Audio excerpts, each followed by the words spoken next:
Welcome to Turn 1, a Formula One podcast.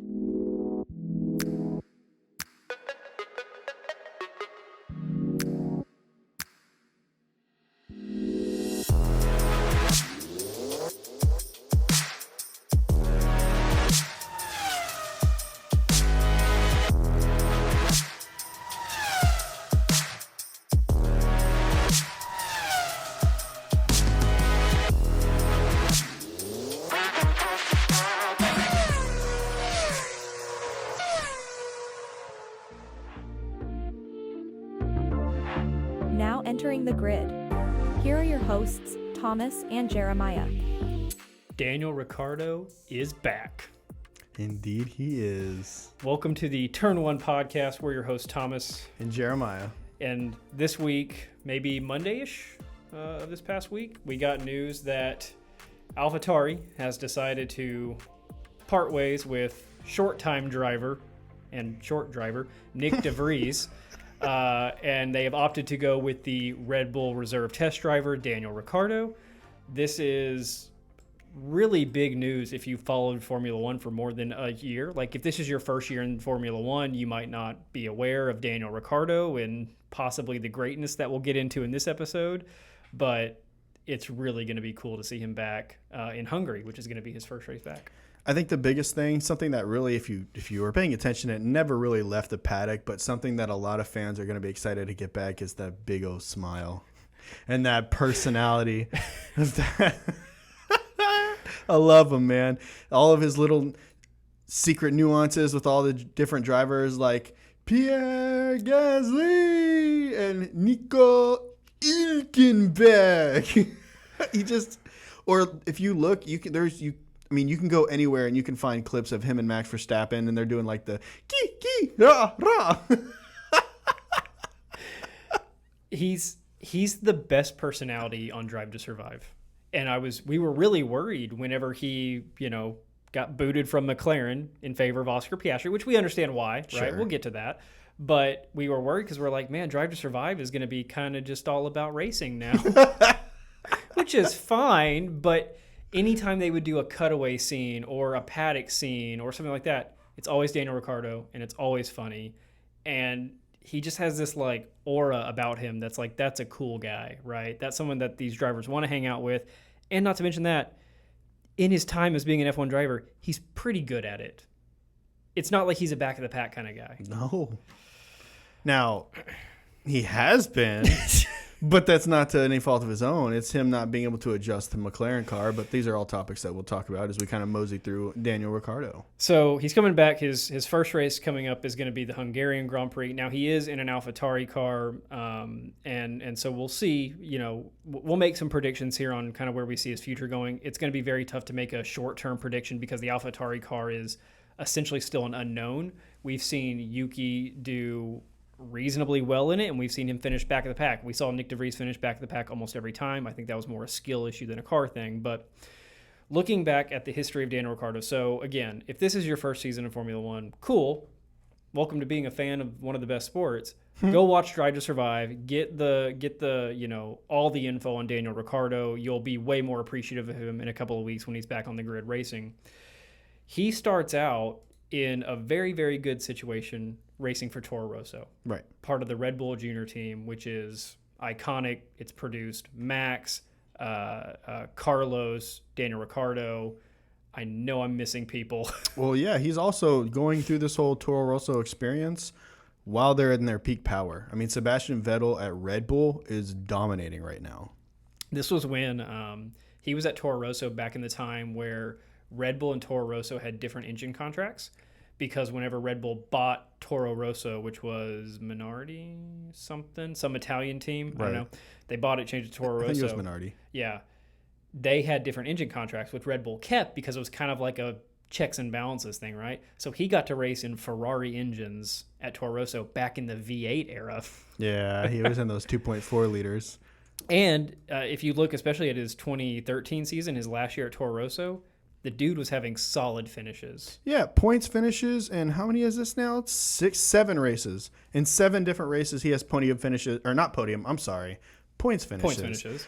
And granted, they're not all just 10th place. He's got a 7th place finish, 8th place, another 7th place. And even the ones where he's not necessarily getting into the points, I mean, we have 12, 13, 11, 13. So he was fairly consistently right there unless something went wrong and he either retired or ended up in 18th, 19th. He outperformed that car that year, which is why he then, in 2014, moved up to the big boy seat at Red Bull and very quickly has success. I mean, we're talking about winning 3 races in his first year, and he quickly becomes, after Vettel leaves, the number 1 driver at Red Bull. Yes, by title. But if you look back at that 2014 season which is his rookie year for Team Red Bull and Sebastian Vettel's last season, Sebastian actually finished 5th in the standings. Do you know where Daniel finished? 3rd. Daniel finished 3rd in the standings with 238 points, while Sebastian only brought in 167. So that maybe led to Vettel being like, right. This is... So we had like an older version of Max Verstappen and Daniel Ricciardo situation where it's like, I'm the gun, I'm the brawn, I'm the strength, and then here comes a young pup, and I've got all the fire in the world behind me. So Daniel was the number 1 driver at Red Bull for 3-ish years, 3.5-ish years. He was there a total of 5 years, and there was I'm not going to say a very clear switch to Max. Max joins the team in 2016, and Max was also bumped up from the Toro Rosso program. There was just kind of the feeling that Max was the future, much like we got when McLaren brings in Lando, right? You just kind of know that at some point the torch is getting passed, and Max suddenly became very competitive, very aggressive, and it was just kind of like overnight you were like, okay, well, it's Max's team now. Yeah, and when I'm kind of going back and I'm looking at previous years, it was 2018. 2018 was the first year that we saw Max finish ahead of Daniel Ricciardo, as Max finishes 4th, and he actually picked up 2 race wins that season with 249 total points. Daniel also picked up 2 race wins that season, but was only able to bring home 170. If you're watching, again, Drive to Survive, you'll see in a lot of races there's contact between the two because the Red Bull car, while it wasn't as dominant as the Mercedes, it was still a top 3 car, you know. Oh, sure. And so they would often be lined up next to each other in the grid, or throughout the just duration of a race, they would find themselves next to each other or racing each other. And they didn't always follow what the team was saying from the pit lane. They would battle, they would fight. I have a very distinct image in my head of Max running into the back of Daniel and parts flying everywhere. Oh, yeah. And so it was just kind of that Daniel was there to compete and win, and Max was saying, this is going to be my team. I'm going to be the guy. And he rightfully took it. Now, progress a little bit further on in Daniel's career, I'm going to say this was the worst decision on his part to go to Renault. That was a bad move. Okay. It's hard because he's coming from a team like the Renault car was very similar to that Red Bull car. So for him to use make the same engines. Well, not just in the same engines, but in the way that the car handled as well. That's why when we see him make the move to Renault, we didn't see, obviously, like his stats are going to go down just because the car is not as competitive as the Red Bull, but he's still able to get good results out of those cars whenever he is in peak performance on the track. Now, that Renault car had a lot of problems, hence all the retirements and all the issues he had that season. But the next season was actually pretty decent. He finished 5th in the standings, which if you're thinking about the team Renault and where they should be finishing in the driver or in the Constructors' Cup, it kind of makes sense. And he kind of outperformed that car. So the reason I say it was his worst move, if you remember back to that time period, Red Bull was getting the Renault engines, and they had so many reliability issues. Think of Ferrari last year, right? Like we're talking similar, but the Renault also didn't have as high of a performance ceiling as the Ferrari did. Right. So it was like a mid-engine with horrible reliability. And Red Bull constantly talked about that. That was in every interview, every article. It was all over Drive to Survive. And then Red Bull made an offer to Daniel Ricciardo to stay. We know that they did. We don't know what the offer was, but we know an offer was made to stay. And Daniel decided no, he was going to go to Renault because I think he had the shot at being the number 1 driver, which he would have been at Renault, because he was racing with Carlos? Lando? No, Sergio? I was going to let you finish your same statement so that I could ask you who you thought that he was racing with in 2019. It's all jumbled. It was Nico Hülkenberg, That's why. which is where that actually came from. There's been so many people that ran in and out of Renault. Yeah, I know. So he moves there whenever they had all the reliability issues. And again, I think it was because he had the shot of being a number one driver. Cyril, who was the team principal at Renault, was much like a Matteo Binotto, had a really good tech background. And I don't think that guy could run a team because he's not running a team anymore now. I don't think it was his problem. I think that he was actually a pretty good team principal given the situation he was given. You would have to be hard-pressed to find a team principal you could put in that situation and turn that team around. I feel like they're the kind of team that's going to sit basically right there. Faster than everybody else, but slower than the contenders. It's a really good way of putting it. And that's how, if you're not familiar, Renault is now Alpine. Renault and Alpine, same thing. So they're kind of just there, middle of the pack. They've made strides to push up to fourth, or so, but we'll see how that plays out this year with the whole McLaren thing. So anyways, he goes to Renault. He's there for 2 years, and then he says, you know what? I don't like it here. And like Jeremiah was saying, right when he kind of starts to get some traction, right, finish fifth, he jumps teams again. And that might have been his second worst decision. You kind of have a good thing going. There's greener pastures with McLaren. But now who's he competing with at McLaren? Lando, and a very young, aggressive Lando. But the bigger problem here is that this is something that's a repeating pattern for McLaren, right? We see Fernando Alonso go over to McLaren and not get the same success that, McLaren's the household name. Right. It's a staple in the not only F1 community, but in the sports car, supercar community. It's a staple in any country you go to. So for him to go to a team like McLaren, you're like, okay, I'm going where? I'm going where Ayrton Senna won. I'm going where Alain Prost won. Niki Lauda was doing very well there. James Hunt won there. They've got so much accredited history all the way dating back to Bruce McLaren. It was like it was a lateral move in terms of year-over-year performance. Because, again, McLaren and Alpine, or McLaren and Renault at the time, had always been neck and neck, at least in recent history. Right. But again, in terms of prestige, it's McLaren. They've got a really cool headquarters building and, whatever. But again, the mistake there was he was entering the same situation he left at Red Bull. Lando Norris, while not on the level of Max Verstappen, is still the face of McLaren. And we knew at the time when when Ricciardo went to McLaren that Lando was going to be the face and Daniel would be number two. Well, I think the whole point in them bringing in Daniel was they were hoping that they would have this young gun who would just only get better driving behind Daniel Ricciardo, and they would bring in this seasoned vet, this 8-time Grand Prix, or 7-time at the time, 7-time Grand Prix world champion, and he's going to come in and he's going to hopefully with this duo, this young pup and this seasoned veteran, we're going to get some traction and we're going to get back in this fight. That wasn't the case. No. So he, in his first year at McLaren, and this is where it kind of gets sad for Dan, because you're still thinking at the time, if it's 2021, you're watching Ricciardo, okay, he's jumping teams, he's kind of pulling the Alonso bit, of moving around when it doesn't really make sense. He gets a race win. He does. And he hadn't had a race win since his last year in a Red Bull seat. So he gets a race win in Italy at Monza. Now, here's the thing where it gets a little bit different on that. Because if you look at that Monza race, we did have a lot of DNFs of the top teams. So McLaren was running unchallenged, or the top teams were falling back down the grid. The other problem is that his number 2 driver was right up his gearbox and for a while. Faster, way faster, to the point where he came on the radio and he's like, would it benefit the team more if I stayed here or should I pass him? And it's like, no, it would benefit the team if you finished there. So he hung his position, but in reality, that was probably Lando's first career race win right there. In my head, yeah, it's a win. There's no asterisk next to it. There's no nothing. But in my head, he shouldn't have won that race.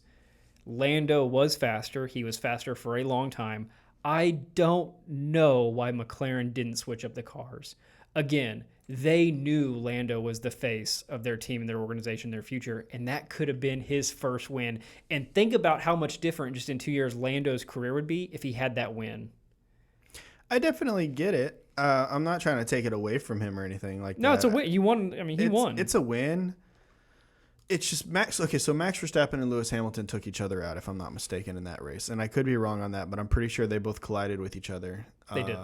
Oh, yeah, right here on lap 25, they collide, both of them. So they're out of the race, gone. If you look at Valtteri Bottas, he started in 19th on the grid and made his way up to 3rd and only had a 4-second gap to Lando and the McLaren ahead It of him. just shows the chaos that was happening. Right. So now you have Charles Leclerc in the Ferrari right behind them, finishing in 4th. Sergio with the other Red Bull finishing in 5th, and Carlos with the other Ferrari finishing in 6th. Now, to give you more about what kind of chaos we were looking at here, Lance Stroll finished in 7th. At the Aston Martin, that wasn't good. That was really bad. That was really bad. Ahead of Fernando Alonso, who finished in 8th, with George Russell in the Williams finishing in 9th. Kind of like whenever Pierre Gasly won his race. Now, I will give Pierre Gasly credit for winning, but there was a lot of teams at the top that had chaos and stuff, and that led to an AlphaTauri car, Pierre Gasly being able to win. So Daniel gets his win in McLaren, and that was his last win. Yeah, but it wasn't even just his last win, because look at that season. He didn't get another podium that entire season. In fact, I don't think he came in 4th again that season. He got 4th He the did weekend get 4th, after in the very Russia. next weekend. Oh, and in Belgium 2 weekends prior. Yeah, so I mean, he was getting points consistently. I'm not going to take that away from him. 7th, 6th, 9th, 6th. he was fine. 12th. But he finished 8th in the constructors, or in the drivers, which I think paints the better picture of he got a race win in a season where that really was like you don't see a lot of people outside of the top 5 or top 6 getting race wins. No, and in fact, if you take away that race win, because he got 25 points for that, if you take away that race win and replace it with any other kind of finish, he actually finishes behind Pierre Gasly in the AlphaTauri. So just from a historical perspective, Daniel is good, and I think we appreciate him more for the attitude and the positivity and the fun, but he is still a good driver. Like, he's not going to be a second-year Lance Stroll, right, like we saw, or Nick DeVries. He's going to be better than Nick DeVries was. So I think this takes us into some comparison talk and where we kind of see his future and where he sits at AlphaTauri. We were talking before we started recording about where Daniel would stack up. Like, if his career was to end on this note, like he finishes at AlphaTauri and that's it, like where would he be remembered in 20 or 30 years in the history of F1? Because we go back and we talk about the Schumachers and we talk about Senna, and there's a couple of above average drivers that are mixed in. And Jeremiah's like, yeah, Rubens Barrichello. And I'm like, okay. So then I go pull up this comparison of these two. And it is shockingly similar. I mean, it's just, if you think about it, he wasn't. Rubens Barrichello was on a very dominant car, which Daniel Ricciardo didn't have, but he also wasn't the one winning at that time. It was Michael Schumacher. But I think the comparison here is that's not a household name, but it is if you're a fan of F1. Right? So if you're a fan of F1 30 years from now, you'll probably know Ricciardo. Yeah. But as it sits right now, he's not going down as one of the best of all time. You remember what Ricciardo did? Like, that's he hasn't won a championship yet. He's only got 8 race wins, which is more than most F1 drivers are going to have, but it's not the top. So if you look at Rubens Barrichello, podiums per Grand Prix, this is the kind of only different one. Rubens has 0.21, Ricciardo has 0.14. Wins both at 0.03 per Grand Prix. Points, Rubens 5.92, Ricciardo 5.69. Rubens ran 90 more Grand Prix than Daniel has so far, with only 3 more wins at 11-8.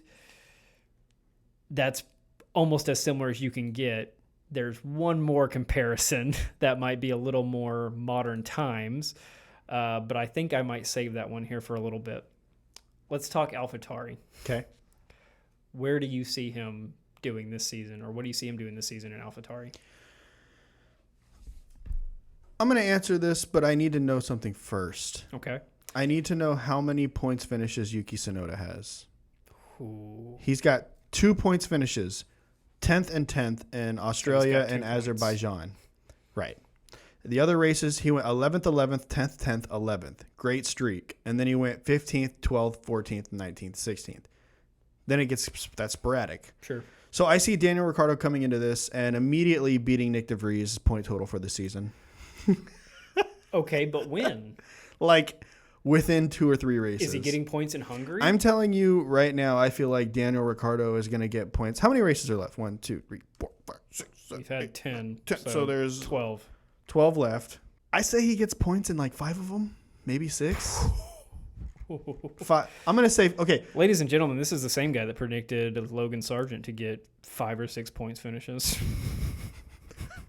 And that's not happening. But listen to the standards change, because we were talking about Logan Sargent and I was all like, he can get points, but now we're talking about an 8-time Grand Prix champion or winner.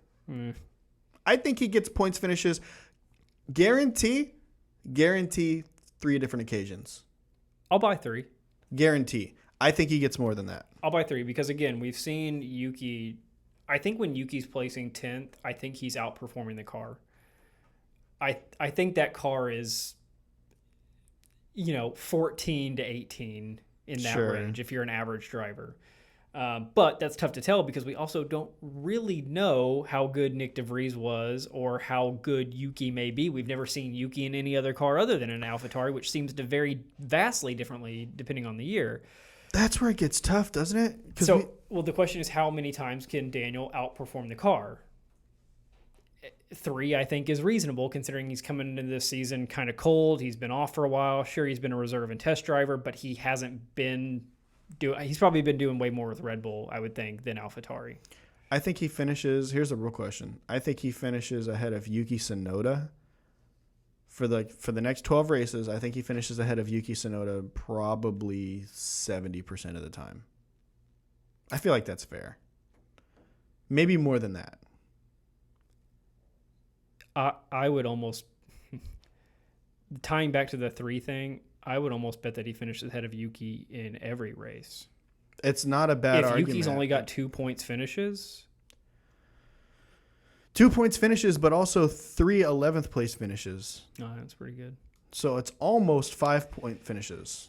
So we'll leave the predictions at that until we see him, I guess, perform in Hungary. Maybe we'll bring it back up in a shorts or something. But I think the bigger picture here is we questioned, or at least I did pretty strongly at the start of the year, why was Nick DeVries the choice for AlphaTauri? And granted, Nick DeVries got points last year at Monza. Cool. It was a great story. I do think he should have had a seat maybe at a Williams or a Haas, something like that. He's in his late 20s. But I didn't think he was Red Bull development team, and I think Red Bull pulled the plug on that pretty quick.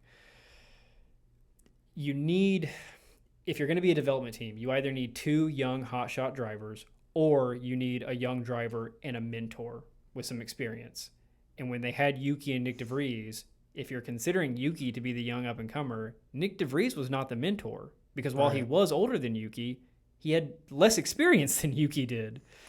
Yeah, I think what they were trying to get to there was the fact that since he was a Formula E champion and then he was a Formula 2 champion, it'll carry over. And they thought that, with him getting that point in the Williams, they were like, okay, he's got something. Let's see if we can tap into it. Maybe he has like 4 races where he doesn't do that hot, but then in the next 6 he starts to pick up steam, and maybe we have ourselves a young Max Verstappen that was never given a chance in F1. And a Damon Hill type story, right? Just something out of left field where somebody way older than everybody else comes in, but he has natural talent. Nick DeVries' resume would indicate that he would be a good Formula One driver. Right. He just took a longer time to get there than most Formula One drivers. I think it hindered him. I think that time away from advancement. Yeah. I mean, it gets you because when you're going from the feeder series like Formula 4, 3, 2, the cars are getting more aerodynamic. They're getting a little bit faster. They can handle corners quicker. They can, everything's a little bit better. But then you go from Formula 2 to Formula E, and it's all electronic. There's no engine, so the feel is different. The grip is going to be different.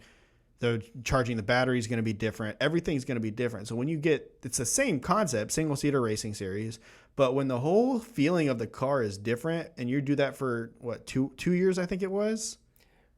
Yeah, well, so if y'all haven't seen the videos there's one from Austria specifically, but they do this at almost every race where they do multiple feeder series before the F1 race. So like Saturday, they'll have an F2 race or whatever. And there's videos of fans that get the same grandstand spots, at a turn or whatever. And so in Austria, it was turn 10. There was a fan set up in the bleachers, and they recorded F3, F2, and F1 coming around. And F1 is so much faster. It is like F2 and F3 are fast.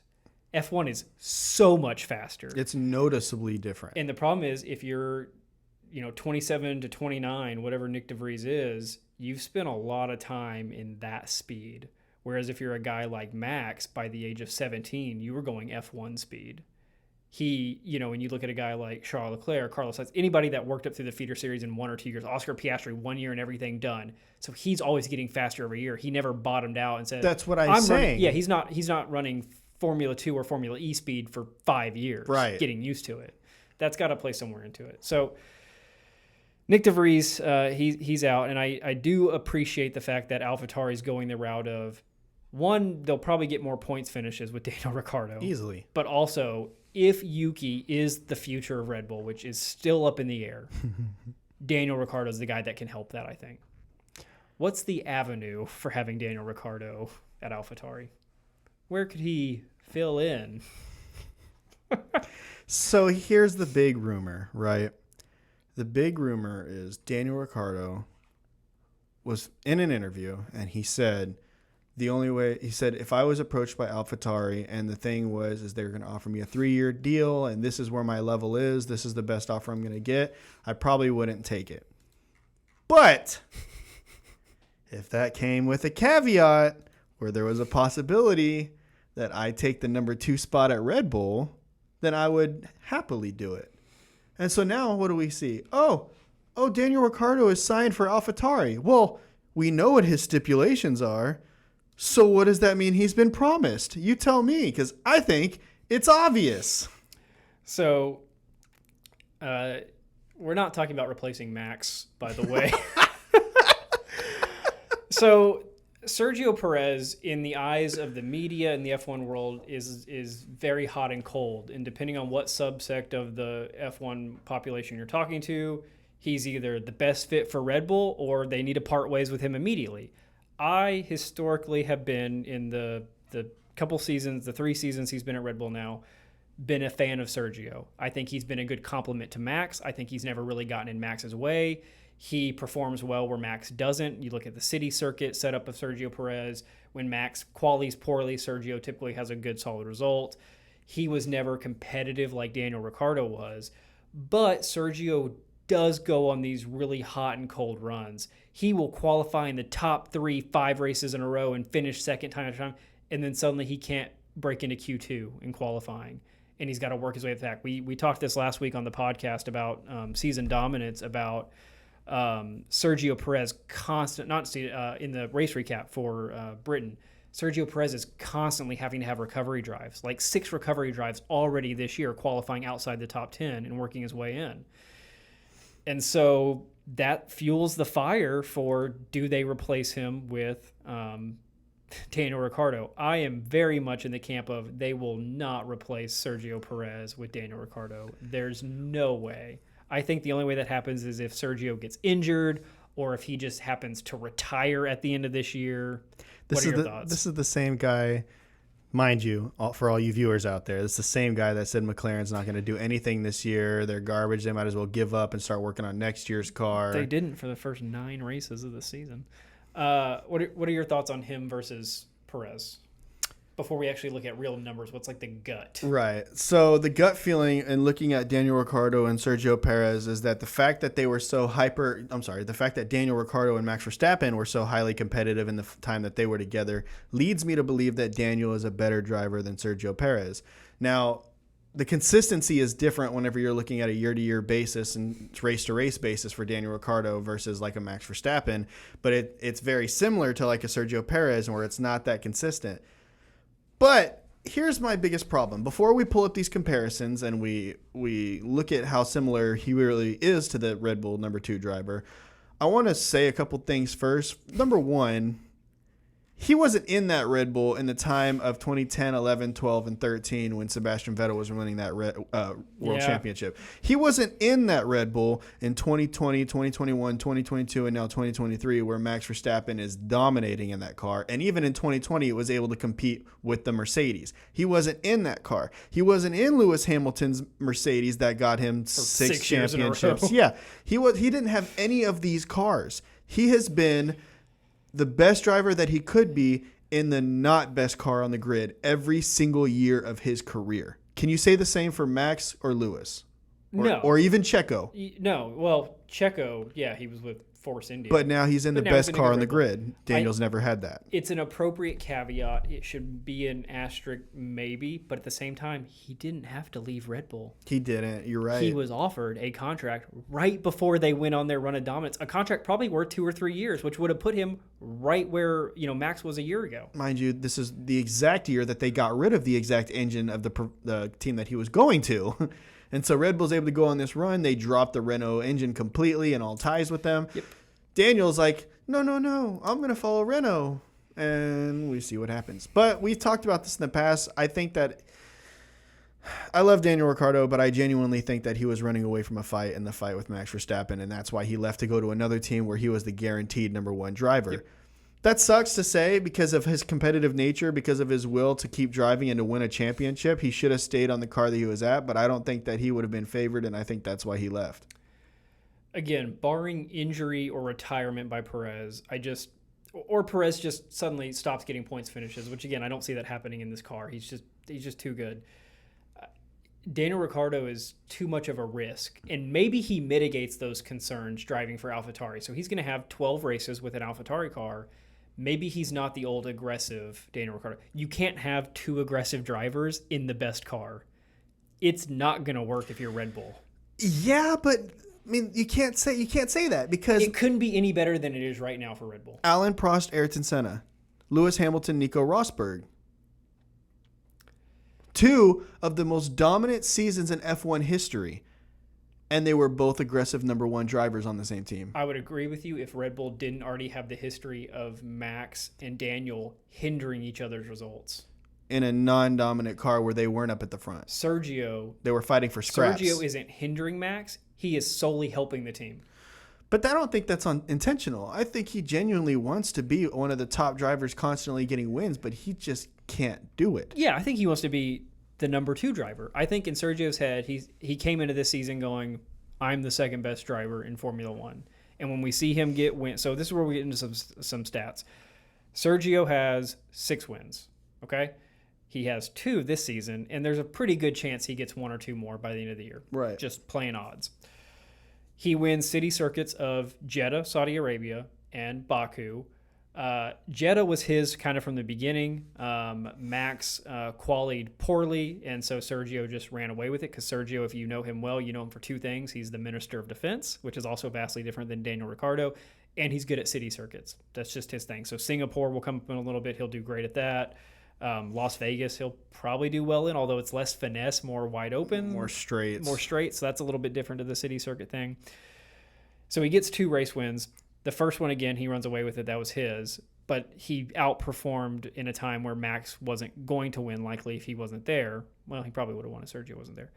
But then you go to Azerbaijan, Max gets burned by a pit stop safety car thing lining up poorly to where he was in the lead, and then he drops back into third, and then he just couldn't catch Sergio. He always had that 2.3, 2.8 seconds. And in Azerbaijan, Baku, you need DRS. If you're in equal performance Red Bulls. Daniel Ricciardo has how many race wins in his time? 8. In roughly the same number of seasons, right? 5, 6, 7, yeah, 8, 9, they 10, both 11, 12. They both entered F1 in 2011. Whoa. Now, granted, Daniel's had this year off so far. Yeah. But Daniel did have 5 years at Red Bull where Sergio's only had 3, so you play that into a little bit. There's a website out there that we just found today, or maybe we just recognized for today, which is Formula1Points.com, and you can do head-to-head of any F1 driver ever, and it will list their head-to-head stats, and it'll list their overall performance stats. And we did Ruben's a little bit earlier, Sergio Perez is arguably closer. It's like a spot-on carbon copy on every single graph that we look at. So they give you graphs which overlay points, laps completed, grid position, average race results, yada yada, and it's picture it like when you're like creating a player in 2K. It's got like the shooting versus the handling. It's like versus... shooting, handling, dribbling. Yeah, and defense, if you're like it's this way a little bit or coming towards that side. It's almost like trying to make a star. There's our Completely. Identical except for average race result, which is a little bit off in favor of Sergio Perez, I believe. Or it could be off in favor of Daniel Ricciardo. It's kind of hard to read how that grid is. But they give you the numbers, which helps. So, again, Sergio Perez, 6 wins. Daniel Ricciardo, 8 wins.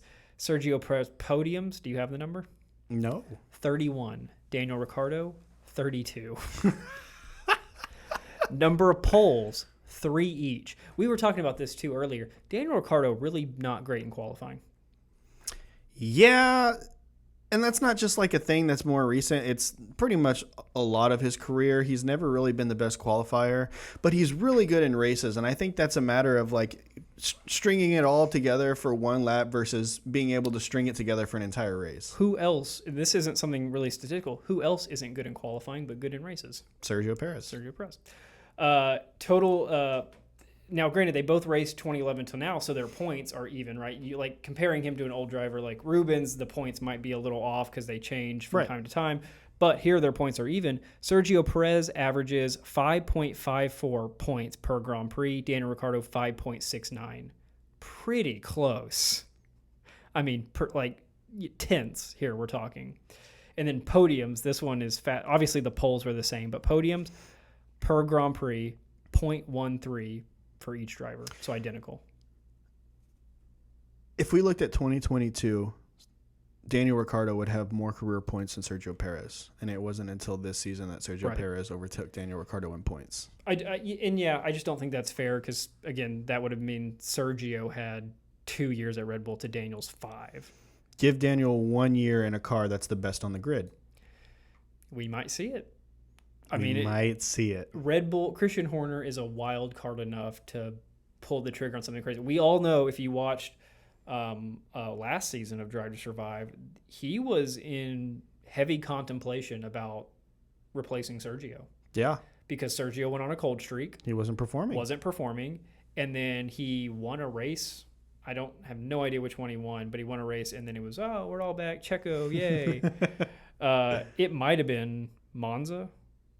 Regardless, he basically gets back in the good graces. They re-signed him, I think, right after that, and so I don't think Daniel Ricciardo is going to be competition for Perez. I think it's more he can mentor Yuki or whoever Red Bull decides is the future driver of the team.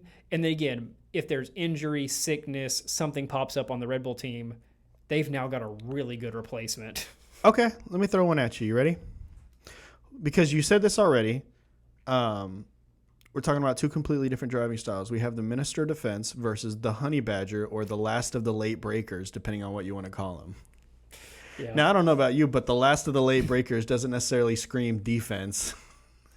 Neither does Honey Badgers, which eat snakes. So he's a very much aggressive offensive driver, just like Max. Now, maybe not to the same level of degree, and maybe that's why Max has the edge on him.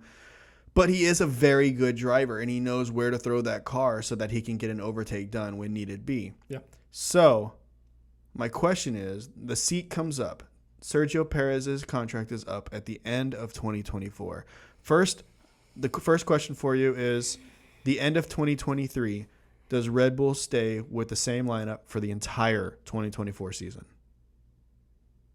Yeah. Okay. Sergio is... Like I said, Sergio is too consistently good to where he is not a risk to the team right now. He only helps the team. He does not hurt the team in any way. 2024 and his contract's up. Also, another point, you said he doesn't hurt the team. That wouldn't be true if Max wasn't winning every single race. But in the races that Max doesn't win, he wins. That's true, but there's only been 2 of that. So my point, That's all you have to do. My point, though, is that if he's helping Max, I don't really see that being the case, just because of the fact that if Race Wins was being traded with another driver right now and it was a deep fight, let's say for the Constructors' Cup, something like say Ferrari or Mercedes figured it out and they're right on the heels of Red Bull. Okay. Sergio Perez not making it to Q3 and multiple races isn't necessarily helping anybody. It's a problem, but he does the recovery drive and he finishes, second, fourth, sixth, third, sixth, whatever. Now, granted, it's not top 3, which again, in an ideal world, Red Bull's going 1-2, 1-3 in every race, which they're not pulling off. But again, it is hard to argue that Red Bull could have a better season than they're having right now. It is hard to argue, but it's also hard to ignore Sergio's 5th place finish, 16th place finish in Monaco, 4th place finish, 6th place finish, 6th place finish. And that was just the spree of the last 5 races. Last 5 races for Sergio Perez, 16th, 4th, 6th, 3rd, 6th. He's had 1 podium finish in the last 5 races and the most dominant car on the grid. I just think if you replace him with Ricciardo, it's going to be the exact. It might not be the exact same results, but relatively speaking, points wise, they might finish the exact same. Sergio's the safer option. I just feel like Daniel finishes with more points. I'll throw this curveball at you, and then we can wrap up our Daniel Ricciardo fest. I said barring injury or barring retirement from Sergio, they won't go that direction. If this isn't happening, but this year he's starting in Hungary and he's got 11, 12 races, whatever. If Ricciardo finishes ahead of Sergio a considerable number of times, like it can't just be once, but like 5 times, 6 times in an AlphaTauri, that would be something. I don't see the AlphaTauri getting top 5 even with a really good driver in it. No, I don't think the AlphaTauri scrapes the top 7 for one time this entire season. And to consistently outpace Sergio, he would need to finish in the top 5 every single race, which I don't think is happening. No. But let me throw you another curve. Okay. Put them both in the same car. Who has more race wins at the end of the year? It's weird because they both quali poor, so you would be like, okay, well, who's starting in first? I have no idea. Neither. Yeah, they'd both be third. They're both fighting from 16th and 15th on the grid. I mean, like neither one qualies well. They can both run fast laps when needed. They were both, relatively clutch. Daniel less so in his years at Renault and McLaren. Sergio just has this ability to pull it out when it's needed. Like he just figures it out, right? So like Max quali's low in Jeddah and Sergio just runs away with it. And I think he just has that ability to step up and take it. Here's where you would have, if you line them up side by side, we need to do like an AI generated race. That'd be sweet. Daniel would be super aggressive and the race would be decided within the first 3 or 4 turns. Does he lose out to Sergio and Sergio holds on to the lead, or does he get the lead and run away with it? And that's what you're going to see play out in this season, even with Daniel being in an AlphaTauri, is how quickly can he get the AlphaTauri from qualifying 14th up into the top 10. We've seen this with the Haas cars, with the Williams of Alex Albon. Those lower-end cars, you have 1 lap to make your moves. Because after that first lap is over, barring a safety car, that's where you're going to be. Pretty much. And so if you put those 2 on a track by themselves, which would be awesome, I would pay. I'd pay pay-per-view for that. It comes down to the first 3 to 4 turns. Because once Sergio gets a lead, it's his.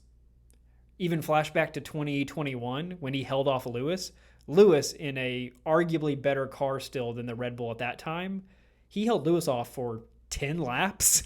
Yeah, I'm not saying you're wrong. The reigning world champion. But Daniel's also a late breaker who will dive bomb a corner. Lewis isn't. That's true. Lewis could not get around Sergio in that race. All right, final predictions. How many points finishes this season for the last 12 races? Yuki's got 2 and 10. Yep, but with the 3 11th place finishes. Let's stretch it. Let's say 4. Okay. You? 5. Okay. It's not. It could be really unreasonable. I don't know. Like, he could be getting last in all these races for all this. Watch him just be terrible. Just as bad as Nick DeVries, if not worse. Like watch Daniel get out there and turns out his time as like the reserve test driver. He wasn't really driving the car and he forgets how to drive a manual. Now, I will say this. This came up in an article that I was reading on, and I thought that this was very fascinating. Daniel Ricciardo's Silverstone tire test for Pirelli. So, take this information, do with it what you will. You know, I don't know. I personally thought that it was pretty cool, which is why I want to share it with you. Daniel Ricciardo's fastest lap time at Silverstone during this Pirelli tire test was 7/10 off of Max's pole lap time for qualifying for the Great Britain Grand Prix. It was 0.7 seconds off, 7/10 on harder tire compounds with no tire blankets, as they were testing a completely different tire that they could possibly bring to 2024 or beyond. Max was on softs in full quali spec. You know what might be a really good comparison for that? So I pulled up the qualifying from the British Grand Prix. Qualifying in 8th, 0.8 seconds off of Max Verstappen, was Alex Albon in a Williams. That could be about Daniel Ricciardo's natural placement outperforming the AlphaTauri, much like we think Alex Albon is outperforming the Williams. We know the Williams is fast in straight lines, but really struggles in turns. The AlphaTauri car just seems all around not great. So if we want to use that as a comparison, maybe he pulls out 8th, 9th in a couple of races, which again for AlphaTauri would be a huge step up. Well, he was driving Max Verstappen's Red Bull. Yeah, so my point to that whole thing... I thought he was driving an AlphaTauri car. No. So he was driving Max Verstappen's Red Bull. My whole point of this, of even bringing it up, was that he managed to be only 7/10 off of Max's quali lap, while Max was in full quali spec, and he was doing a tire test for Pirelli, which was harder compounds and no tire blankets. Was it raining? No. Well, it was raining during qualifying. Not for Q3, when Max put down that lap. It was still wet. There's something there. I just don't know what it is. You're trying to find something. The point I'm trying to find the comparison to like where he fits in the natural grid, and that's a lot of variables. I think you put him in that other Red Bull car, and he's consistently getting second way more than Sergio ever would be. Again, watch him come out in Hungary and just be the worst guy on the grid. I think he comes out hot. I genuinely do. He's gonna dive bomb it. He's gonna dive bomb that the little U-shaped turn. So Hungary's got the 2 U-shaped turns, one at the start, one at the end of the lap. He's gonna dive bomb that first one, slide off the track, and be out of the race. He's gonna be fighting Valtteri Bottas back there, and it's gonna remind him of Red Bull Mercedes days. Okay, so if you have your own thoughts on what a segue on Daniel Ricciardo, let us know in the comments how many points you think he's going to get this year, or at least points finishes. I'm leaning towards 4-point finishes in AlphaTauri. 5. Jeremiah's got 5. I'm going to say that he's going to finish in average of 8th place, which is 4 points. I say he finishes an average of 10th, maybe 9th. Not average of 8th over 4 races. That's a bad prediction. Let me back that up. There we go. I'm going to say he's going to finish an average of 9th, which is 2 points, which would be a total of 8 points for me. You've got him at about 10 points. Guys, Daniel Ricciardo coming back. Points finisher, not a points finisher.